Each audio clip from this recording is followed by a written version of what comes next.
जुहार समकु भल अछ सबे। आज रविवार मिष्टी घरे अच्छे तो काଣା खावा जे पचारमी जाऊे। पहला चोल दुईटा लगे नेसी ताली तापर जे करे मैं पचरामी। मिष्टी आज काଣା खाबू?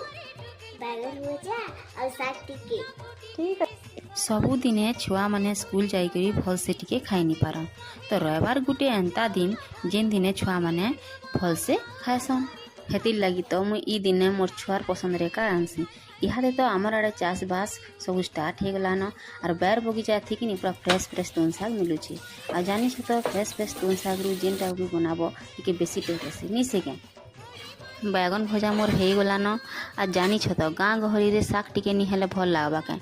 हेतिर लगे मुई एखन शाग के भी खट्टी देमी कि खुद भाई शाग रे बेसी किछि नी पके खाली हेंता उइल टमाटर आउ लहसुन देकरी का खट्टी देसी। तुम्हें माने केंता खटेस कमेंट रे शेयर बताओ हैं। और जदि मोर वीडियो तुमके मन के भल लगी तो शेयर लाइक एंड सब्सक्राइब कर दो। ठीक अच्छे।